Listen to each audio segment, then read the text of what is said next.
નમસ્કાર, જય મહાદેવ. મિત્રો, શ્રાવણ વદ છઠ એટલે રાંધણ છઠ.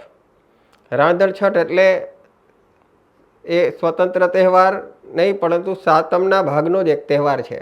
ચંદન છઠ, હળમુષ્ટિ જેવા અનેક નામોથી રાંધણ છઠ ઓળખાય છે.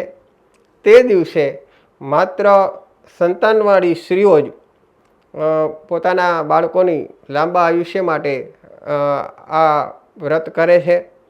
તેમજ આપણી પુરાણ કથાઓ અનુસાર ભગવાન શ્રી કૃષ્ણના મોટા ભાઈ બલરામજીનો પણ જન્મ પ્રાગટ્ય થયું હોવાથી બલરામ જયંતિ પણ તરીકે ઓળખાય છે. તે દિવસે ખેડૂતો હળ કે મુસળનો ઉપયોગ કરતા નથી અને હળષષ્ઠી તરીકે પણ ઓળખાય છે. અને હળથી ખેડેલા અનાજનો પણ ઉપયોગ થતો નથી. તે દિવસે ખાસ કરીને ગુજરાતના લોકોની આપણી પરંપરા અનુસાર એ સૂકી રસોઈઓ બનાવી સાતમના દિવસે આરોગી શકે એ રીતે બધી રસોઈ તૈયાર કરી અને ખાસ કરી અને રસોઈ રાંધવાની આ પ્રથાઓ આપણે ત્યાં છે.